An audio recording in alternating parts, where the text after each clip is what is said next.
Okay, dalam satu pemilihan ahli jawatan kuasa bagi persatuan matematik. Okay, nak pilih 8 orang daripada 6 lelaki, 9 perempuan. Tanya berapa cara nak pilih jawatan ini kalau 5 orang perempuan dipilih. So, kamu kena fahamlah kalau saya pilih 5 perempuan, tak cukup 8 orang. So, cikgu kena pilih 5 untuk perempuan dan tambah 3 untuk lelaki supaya cukup 8. Okay, sebab bilangan dia mesti 8 orang. Okey, lepas tu nak pilih perempuan 9, daripada 9 pilih 5, lelaki daripada 6 pilih 3. Okey, betul. Dan ini ialah soalan gabungan sebab ahli jawatan kuasa ini tak ada perbezaan jawatan. So, kamu dapat jawapan 2520, betul. Okey, soalan B, bilangan murid lelaki yang dipilih adalah lebih daripada bilangan murid perempuan. Lelaki lebih, okeylah, kawan mana tulis. Lelaki lebih daripada perempuan. So, apa kemungkinan yang ada? Fatin, tepan lelaki ke tepan perempuan? Tepan lelaki. Okay, tepan lelaki, belakang perempuan. So, awak punya cadangan ialah 6 lelaki, 2 perempuan. Ha? Itu bukan saya punya. Bukan you punya? Tapi sama. Tapi sama tulisan kan? Okay. Hanya awak, saya rasa awak terbalik. Awak perempuan dulu baru lelaki. Tak apalah kan? Okay. Okay. So, ini ialah 5 lelaki, 3 perempuan. So, kalau di sini dia kata lelaki kena lebih daripada perempuan. Kita ada 8 orang. Kalau ngam-ngam ialah 4 tambah 4 lah. Okay, 4 tambah 4. Okay, 4 lelaki, 4 perempuan, itu maksudnya bilangan dia sama. Sekarang bilangan lelaki mesti lebih. So, yang kemungkinan ialah 5, 6, 7, 8. Okey, cikgu nampak di sini 5 lelaki ada, 6 lelaki ada. Okey, cikgu nak tanya sebab Fatimah pun sama walaupun susunan awak berbeza. Kenapa you tak pilih 7 lelaki? Lelaki ada 6 je. Okey, sebab lelaki hanya ada 6 orang sahaja. Itu sebabnya kita abaikan 2 ini. Okey. So untuk 5 lelaki nak cukup 8 orang. 5 lelaki, 5 lelaki kena tambah 3 perempuan lah supaya cukup 8 orang. Kalau 6 lelaki, kena 2 perempuan. Okey, bolehlah. So, buat macam biasa, awak kira dapat 540. Betul idea ini. Boleh, ha? Nisa, ada nak pernah tanya ke? Tak ada. Ada buat tak? Saya buat. Jawapan sama, Sama. Okey, Kalau jawapan berbeza, yang pentingnya kita tahu kita salah di mana, Okey, soalan terakhir. Cari bilangan cara yang perlawanan untuk susun semua huruf ini dalam sebaris. Okey, ini berhati-hati, cikgu nampak secaman. Dalam satu baris, jika 2 huruf pertama adalah worker. Okey, worker di mana pula? Worker kita O, I, E. Okey, 2 huruf pertama je. Okey, 2 huruf pertama saja mesti worker. So, yang ini tak macam tadilah bergerak ke belakang lah sebab dia wajib, dia mesti huruf pertama. Dia mesti huruf pertama. So, kita kena letak depan. So, ini ialah tempat saya letak worker kan. Tempat saya letak worker. Okey, belakang ini ada syarat tak? Tak. Tak ada syarat kan? Dia hanya kata depan mesti mula dengan worker, yang belakang ini tak ada syarat. Maksudnya worker pun boleh, konsonan pun boleh. Okey, so untuk susun 2 ini di depan, pilihan awak ialah, kita ada 3 worker, pilih 2. 3P2. So cikgu rasa 2 faktorial macam apa yang awak fikir tadi lah kan? So cikgu buang aja lah, tak payah. Sebab bila you kata 3P2, bukan semata-mata kita ambil 2. Kita pun telah susun 2 itu. So, teacher kalau guna C lah baru guna 2 faktorial tu? Ya. Awak boleh cek. 3P2 akan sama dengan jawapan 3C2 kali 2 faktorial. Cuba. Kalau logik sepatutnya macam tu. 3P2 jawapan ialah 6. 3C2 kali 2. Sama tak? Boleh So, kalau awak punya idea ini boleh. Tapi ini you pakai C. Maksudnya setakat ambil, belum susun. So, kalau awak letak P, maksudnya awak sudah susun. Boleh So, tepang ini, kita buang ini Okey, belakang ini awak ada 5 faktorial. Tapi kamu jangan lupa ada objek secaman di sini. NN.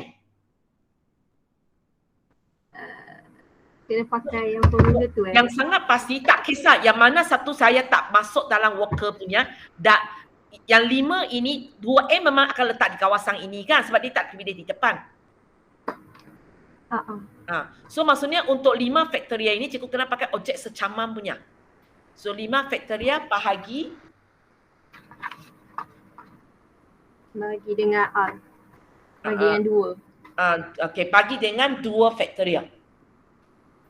Bagi dengan 2 faktoria sebab N wujud 2 kali kita bahagi 2 faktoria ini sebab N wujud. Ada satu objek secaman iaitu N dan wujud 2 kali. Dan kita sangat pasti N itu akan letak di sini. Dia tak letak di depan sebab depan mesti worker. Okay. So jawapan dia ialah 3P2 kali 5 faktoria bagi 2 faktoria.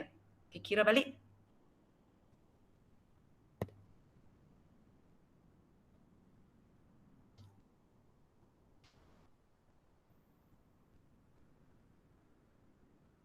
$360. 3, tulis ya. 3P2 kali 5 faktoria bagi 2 faktoria. Jawapan?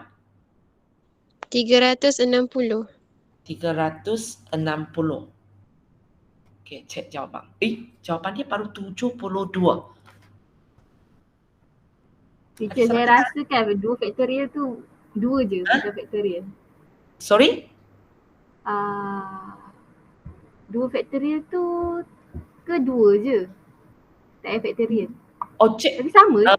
Sebenarnya 2 faktorial dengan 2 nilai dia sama. Tapi sepatutnya 2 faktorial. Sebab kalau kamu tengok objek secaman punya formula, yang bahagi 2 itu kalau bahagi 2 itu kalau apa? Bulatan kemudian yang boleh terbalik itu bahagi 2 kan? Yang objek secaman punya formula. Tengok modul muka surat apa sih aku tak ingat. Yang objek secaman punya formula. Kan dia macam ini.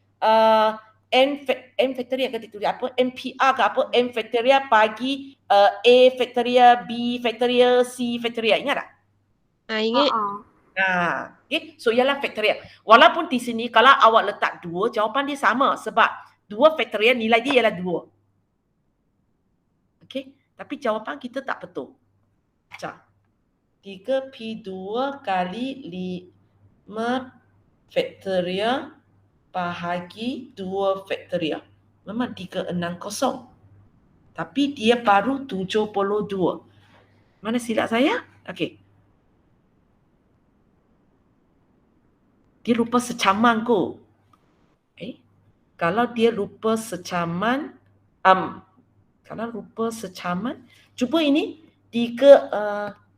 3P2 kali 5 faktorial, apa jawapan dia? 720. Dia kurang lagi 10. Dia salah kot. Saya rasa dia salah lah. Saya tak nampak saya salah apa. Okay, so cikgu terima jawapan ini di sini dulu. Tak apa, nanti cikgu tanya grup MX. Takut cikgu yang silap. Tak apa Cikgu tanya mereka kalau adakah saya salah tu. Okay, tapi ikut saya jawapan 360 lah. Tapi sekurang-kurangnya cikgu boleh terangkan kenapa ini tak boleh, kenapa ini tak boleh Okay, macam ini tak tahu siapa punya, Afiq punya. So macam Afiq punya ini, okay, 3P2 awak nampak serupa. Okay, lepas tu belakang ini dia tulis 4P4. Kejap, kita ada berapa huruf? 1, 2, 3, 4, 5, 6. Yalah. 4 faktorial lah, mana ada 5? Kenapa? Sini ada 4 huruf saja kan? Saya ingat 5 tu troli besar. Tak, ini bukan cerita ikat. Dia kata mereka mesti duduk di pertama. Dia bukan kata 2 worker itu mesti bersama. Tak boleh masuk sekali dia mesti bersama dan di depan. Sebab ayatnya ialah 2 huruf pertama ialah worker. Kalau dia kata 2 huruf worker bersebelahan, lain cerita. Okay, so saya rasa ini tempat silap kita lah. Cikgu tak terfikir awak salah. Ini sepatutnya 4. Tingkat 4 huruf belum isi kan? Cuba tekan sekali lagi.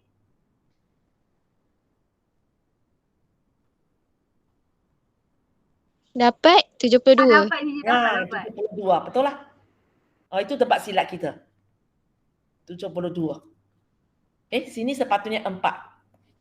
Dia bukan, kalau teori perikat punya bunyi soalan dia ialah mengusul semua huruf ini dalam sebaris jika dua huruf worker mesti bersebelahan. Faham? Sekarang dia bukan setakat bersebelahan, dia mesti di depan. Sebab dia kata dua huruf pertama. Kalau dua huruf worker bersebelahan, maksudnya dia boleh dalam keadaan macam inilah. Okey? Dia boleh dalam keadaan O-N-L-I online. O-N-L-I-N-E. Ada 6. Ada 6. Okay? So macam ini pun dua huruf. Kalau macam ini, dua huruf worker bersebelahan, betul kan? Tapi kalau ikut ayat ini, dua huruf pertama ialah worker tak ikut. So dia bukan cerita teori. Okay, boleh ya? Okay, faham So ini nasib baik, walaupun dia tak dapat betul, tapi saya nampak 4 ini baru perasan. Rupa dah bilang huruf yang ada. Okay, boleh ya? So itu sajalah.